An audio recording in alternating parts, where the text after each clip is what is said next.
What's up guys? Ito nga pala si Laudy at ito ang aking maliit na shoe review ukol nga sa bago at nauso hype na hype na On Cloud. So yun nga, galing kaming Alabang Town Center. Naisipan namin dahil sobrang hype eh. Ang hype ng sapatos, napabili tayo. So syempre bilang isang normal na Pilipino, hindi naman natin ganun ka-afford ng mga sapatos na mamahalin. Ngayon lang tayo nag-try.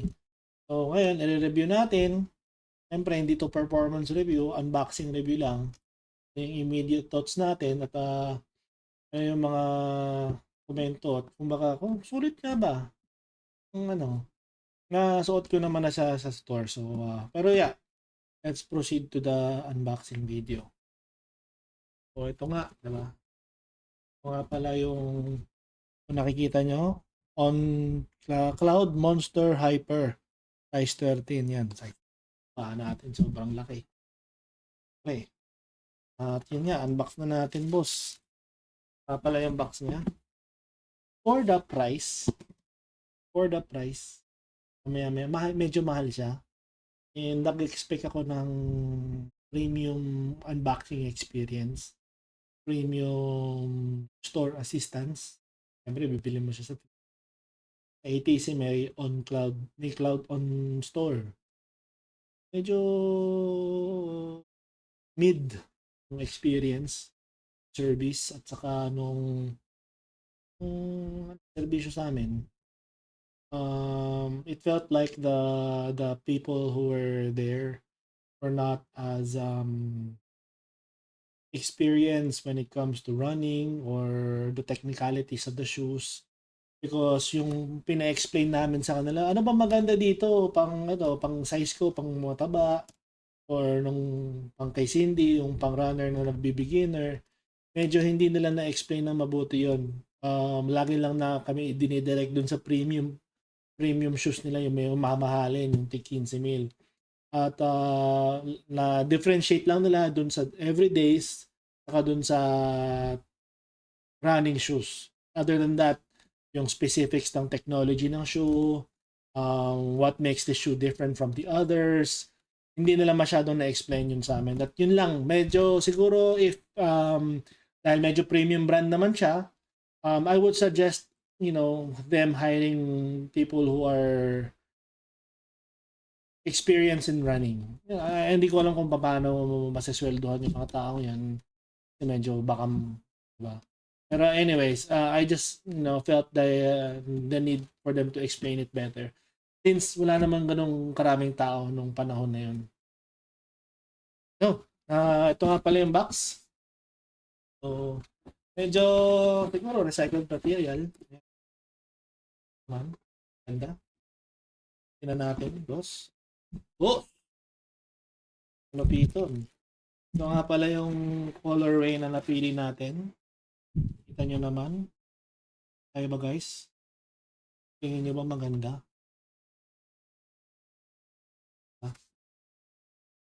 Ang Cloud Boss.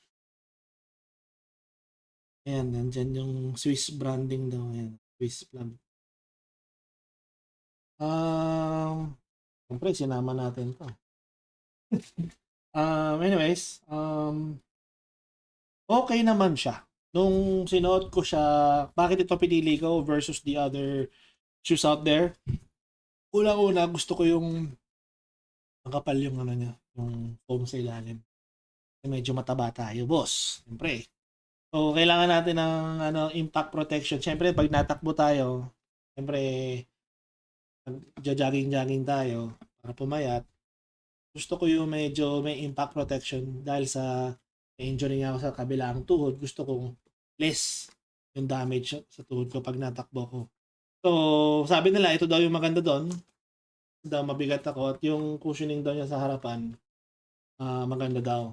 So, nung sinuot ko naman siya, ibang klase. Ang lambot niya talaga sa paa. Sobrang ganda niya. Nung meron akong Ultra Boost na sapatos na Adidas, yung cushioning niya dito sa heels, okay naman, malambot talaga yung Ultra Boost. Pero I felt lacking dun sa Ultra Boost Light yata yung sa nabili ko sa Adidas. I felt lucky dun sa harapan dito. So kapag natakbo ko, medyo dito landing na sa paa ko lagi. Naramdam ko kagad yung sahig. Dito, nung syempre tinakbo-takbo ko sa store to, syempre. Kahit hindi pa ako sigurado bumili, syempre tinakbo-takbo ko siya doon. Ang sarap. Naramdaman ko talaga yung lambot ng sapatos. Ewan ko anong technology ginawa nila dito, pero dahil nga daw dito sa mga clouds na to. Tapos, ang sinabi daw, no, wala daw tong carbon plate sa gitna. So, mas magaan daw. At dalawang klaseng foam daw ginamit nila dito. Una is yung, ayan, yung Helion. Nababasa nyo ba yan? Helion. Helion foam daw dyan. Tapos, dun sa harap, ibang klaseng foam din daw to. So, yan. Ang maganda sa kanya is mas rugged na yung ilalim. So, if matatakot kayo pudpudin, may mas matibay na goma dun sa ilalim. Kita nyo ba? Texture. Makapal-kapal naman. Kapal-kapal naman. Ha? Ayan o, yan. Makapal-kapal naman. Pero, yun nga, I will be using this mainly pang mall, pang lakad-lakad, syempre. Bihira ko lang to pang tatakbo. We'll see. We'll see. Pero dahil nga mahal eh. Mahal eh. Parang gusto kong sulitin na mukha lang siyang bago. Siyempre, minsan lang tayo bumili ng ganito. Medyo pinapalad tayo konti. Siyempre, thank you Jesus na lang, di ba? Mga opportunity binibigay sa atin. Pero kita nyo naman, ang ganda ng design, ang premium ng look. Ang pinili kong colorway is yung, kung nakikita nyo, sobrang pangit ng lighting ko, sorry. Black upper. Tapos may, ito pink, yung mga ilalim. Ito white, white. Pero ito, hindi ko nakikita nyo sa lighting ko, medyo siya, apple green. Apple green. Ganda. Para siyang, watermelon na pang babae na pang lalaki na pag nag-jogging ka dito, pop na pop yan. Ito, reflector to. So, kapag nagja-jogging ka sa gabi na ilawan ng kotse yan, uy, may nagja-jogging pala. Hindi ko sasagasaan yan. Oh, ganda. Ito yung niya, yung up view niya. Yan, side view, bottom view, back view. Ang daming on-cloud na branding. 1, 2, ano ba? 3. Tapos yan, basic lang. Siyempre, suotin ba natin ang Siyempre, huwag na. Kita niya pa, hindi pa ako nagpapapedicure. Pangit ng paa natin. Pero yun nga, napakaganda. So, ang presyo nito ngayon is, ang presyo? 12 something? 12 something, so 13. Makati? Oo, Makati siya. Medyo bagong model din kasi daw eh. So, ngayon, tatanungin ko kayo. Tatanungin ko sarili ko. Kasi syempre ako. Mag-comment na rin kayo. Sulit ba sa halagang 12-13 mil? Para sa akin, madaming gatas na ng bata yun. Madami ng Pampers yun. Pang grocery na ng isang buwan yun. Pero minsan-minsan lang naman, di ba? I-reward yourself. Tapos, yung cushioning naman niya, malambot talaga sa paa, bro. Sinabi ko sa iyo, nung tinatakbo-takbo ko siya doon sa store, parang medyo nainis nga yata yung tinatakbo ko, di pa niya alam kung bibili ko o hindi. Siyempre, binili ko pa rin. Ang lambot talaga sa paa, boys. Sinasabi ko sa inyo, medyo, ganda, oh. Medyo, ewan ko lang yung durability. Kasi kung ipan-jogging nyo to, araw-araw, hindi ko lang alam. Siyempre, hindi natin masabi. Pero, kung light running lang naman, siyempre, hindi naman tayo runners. Yung pakeme-keme lang naman tayo dun sa Oval, sa Muntinlupa, di ba? Okay naman. Sulit na to. Actually, sobrang premium ng ng materials na ginamit. Tingnan mo yung upper na to. Siya, parang satin siya. Sobrang plush. Di ba? Tapos may parang to, tingnan mo. Nakikita nyo ba yan? May parang protective goma siya. Nakikita nyo yan? So mag-hold siya ng form. Unlike ng mga ibang shoes na parang Presto nung unang panahon.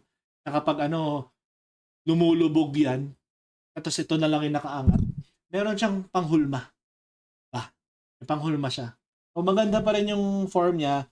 Ang sizing nito, true to size yung gilid niya, yung width niya, pero mahaba siya. So if payat naman yung paa mo, I suggest one size lower. Tapos one size lower para sakto yung mo. Kasi sa akin, hanggang dito lang yung yung daliri ko sa paa. Well, actually, I prefer that. Kasi nga medyo mabigat ako. Tapos yung impact ng paa ko pa ganyan. So, kadalasan umi-slide yung paa kong daliri kong ganon. So, kapag maliit yung sapatos, tumatama doon, masakit. Yun nga. Perfect sa akin to. So, again, ito ang On Cloud Monster Hyper. Again, napakaganda ng materials na ginamit. Nabasa ko sa website nila kasi siyempre i-research mo yan, i-YouTube mo yan bago mabilin. 20% daw ng material, hindi ko tama yun. 20% daw ng material is recycled, so kung medyo earth conscious ka, good stuff ito. Sabi daw nila maganda rin daw yung nito, yung sintas. Dito sa mga bandang unang parts, wala siyang texture. Pero kapag dito na doon sa may yung mismong sinisintas mo na, may parang textured siya. Tingnan mo. Zoom natin. So, nakakatulong daw yan para hindi mawala sa sintas yung sapatos habang nagja-jogging ka. Siyempre, ito nga naman yun, di ba? Istorbo yun. Ang ganda ng niya. Sheesh! Para may on running. Sheesh! Para may ganun siya, oh. May swoosh. Yeah. Okay siya. Hindi siya yung typical on colorways na blue at orange at white. Medyo off color siya. Kaya kapag nagja-jogging ka nito, medyo pop siya. Uy, pogi ng shoes. May-ari, hindi. Pero ito nga, napakaganda. Ito yung unboxing review ng On Cloud Monster Hyper. Sana nagustuhan nyo. Siyempre, hindi naman tayo professional reviewer. Wala naman akong kaalaman lang. Pero alam nyo, typical na Pinoy. Ano ba? Maganda ba to? Hindi naman tayo masyadong technical mga Pinoy, di ba? Parang, ang importante lang sa atin, pogi ba? Di ba? Pogi naman. Kitang-kita nyo. Masarap ba sa paa? Masarap sa paa. Mura ba? Medyo dun tayo dihado. So, if looking for something premium, medyo, kakaiba, try nyo to. Ayun lang mga kaibigan. Maraming salamat. See you next time.